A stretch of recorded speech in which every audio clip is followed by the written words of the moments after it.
Alhamdulillah, salatu wassalamu ala rasulillah. Asyhadu an la ilaha illallah wahdahu la syarikalah wa asyhadu anna muhammadan abduhu wa rasuluh alladzi la nabiyya ba'da. Alhamdulillah, ikhwatu fillah. Di malam ini kita bertemu lagi di media ini dan juga di pelataran Nursatul Anbiya dalam melanjutkan pelajaran kitab Tauhid bab syafaat di bab yang ke-17. Kita akan bahas dua ayat, yakni surah An-Najm ayat 26. Allah Ta'ala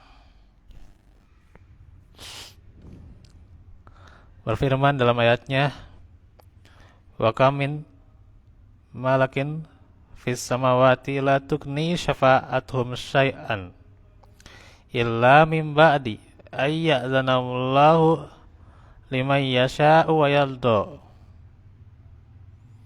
Dan betapa banyak malaikat di langit, syafaat mereka sedikit pun tak berguna kecuali setelah Allah mengizinkan bagi orang yang dikehendaki dan diridhoinya.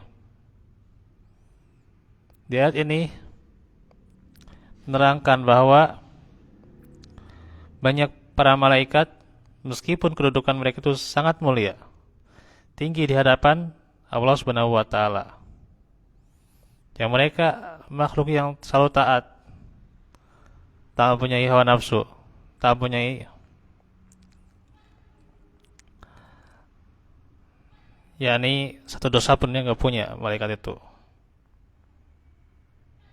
Tapi kata Allah, la tukni syafa'atuhum, tidak berguna syafaat mereka. Buat siapa? Buat manusia, kecuali kalau Allah mengizinkannya kepada mereka, sehingga mereka dapat memberi syafaat kepada hamba-hambanya yang dikehendakinya dan diridhoinya. Itu apa? Orang-orang yang diridhoinya itu yakni orang yang bersih dari kesyirikan. Jika banyak para malaikat yang kedudukannya tinggi di hadapannya tidak berhasil memberikan syafaat, apalagi selain mereka tentunya. Ya. Malaikat itu makhluk yang mulia, tapi tidak berguna syafaat mereka, apalagi yang di bawah mereka tuh ya.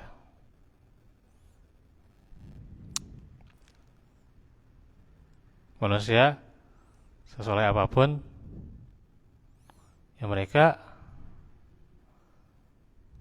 tetaplah syafaatnya tak demikian berguna kecuali bagi orang yang Allah bersihkan dari noda-noda. Dia senantiasa menjaga dirinya agar tidak syirik.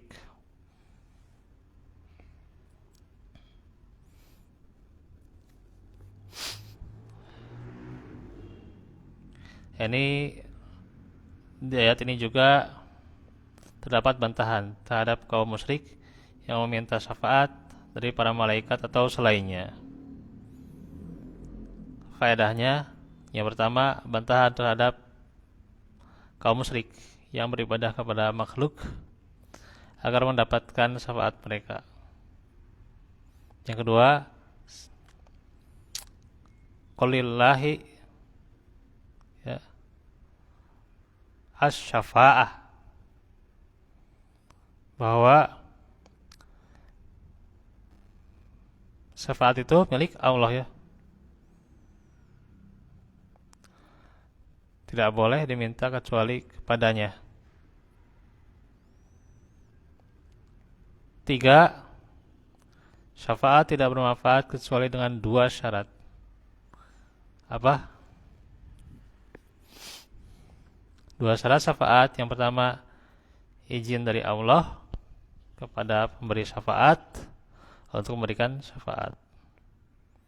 Yang kedua, ridho Allah kepada yang mendapatkan syafaat, yaitu ketika orang itu termasuk orang bertauhid. Ayat yang kedua, ikhwatu fillah, di surah Saba ayat 22.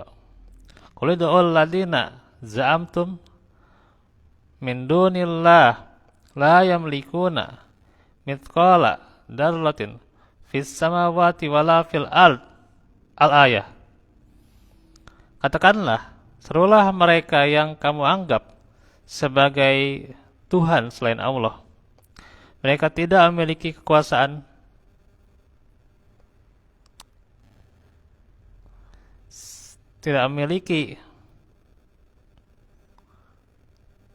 sebesar zarah pun ya dari langit dan bumi. Tahu bagaimana mereka tidak punya kekuasaan satupun.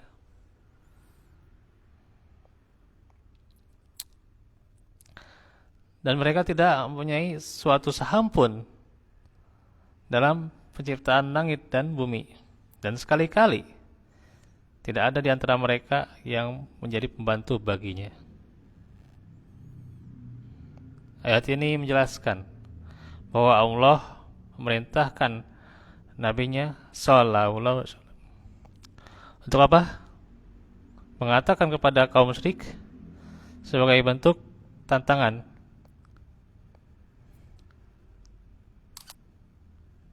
Tantangannya apa?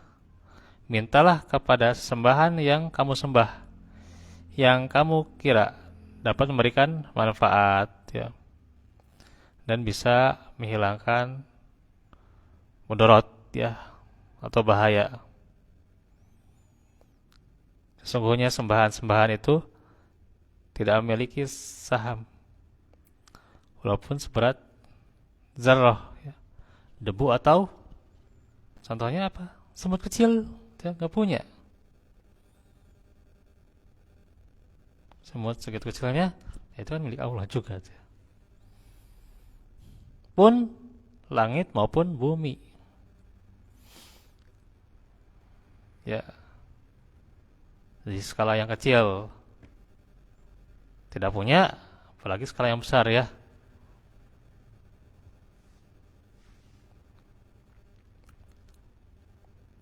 Dan tidak pula menjadi pembantu baginya dalam mengatur urusan alam semesta itu. Gak ada ya yang membantu Allah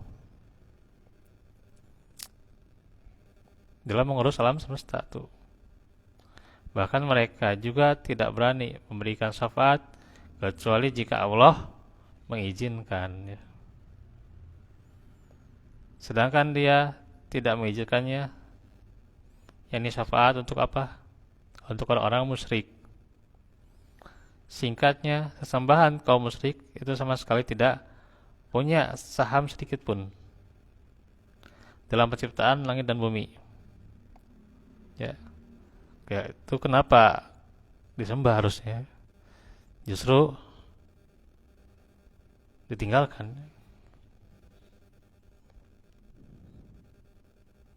Iya, malah disembah gitu ya. Tinggalkan aja, harusnya kan tidak usah disembah gitu ya. Karena kan nggak punya saham pun untuk membantu Allah gitu ya.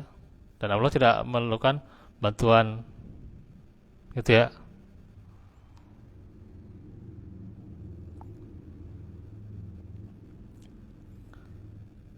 Karenanya tidak bersekutu dengannya juga dalam kekuasaannya, tidak menjadi pembantunya, dan tidak berkuasa memberikan syafaat.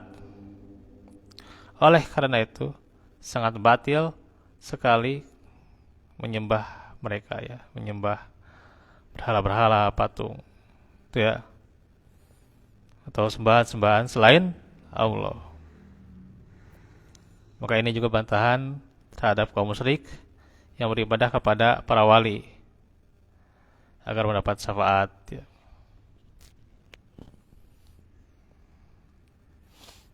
Faedahnya, pertama, bantahan terhadap kaum musyrik yang beribadah kepada para malaikat dan lainnya dengan anggapan bahwa mereka dapat memberikan manfaat dan menolak mudarat.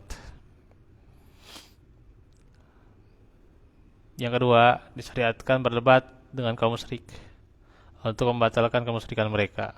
Maka itu debat seperti itu, nah itu wajib ya.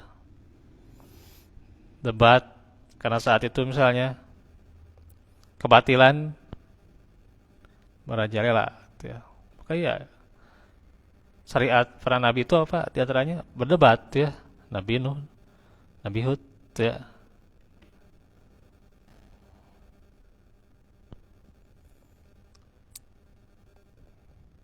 Apalagi apa? Kesyirikan yang merajalela ya. Ya itulah. Demikian berdebat diperbolehkan untuk yang demikian. Ketiga, memutuskan semua sebab yang menjadikan sandaran kaum musyrik, di mana mereka menjadikannya sebagai sesembahan dengan maksud memperoleh apa? Manfaat tuh ya.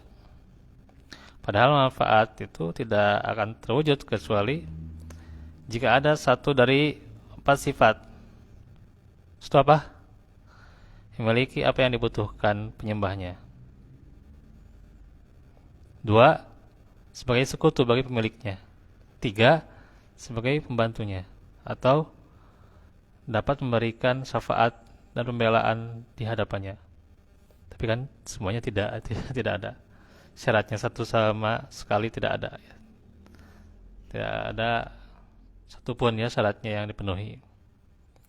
Nah, di ayat ini juga Allah menafikan semua sifat ini pada sesembahan kaum musyrik.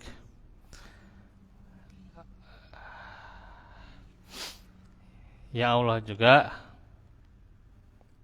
menunjukkan batilnya sembahan selainnya. Keempat, menetapkan adanya syafaat yang mendapat izin, yaitu izin dari siapa? Dari Allah Azza wa Jalla. Maka kalau Allah telah memberikan izin kepada orang itu, ya contoh kepada Nabi Muhammad, memberikan izin untuk memberikan syafaat, maka demikian ada syafaat itu ya.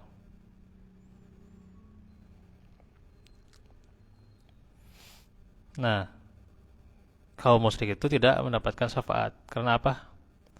Allah tidak mengizinkannya.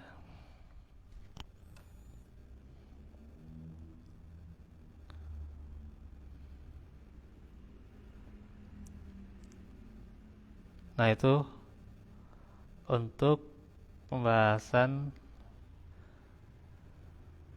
ayatnya ya.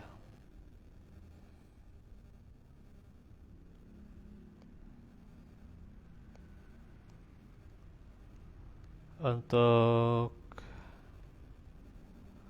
selanjutnya insyaallah nanti dibahas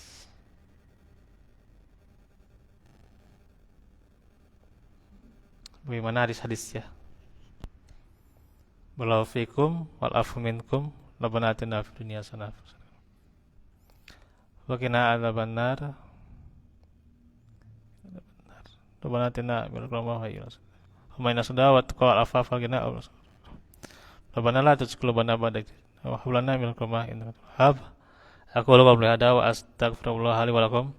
Assalamualaikum warahmatullahi wabarakatuh.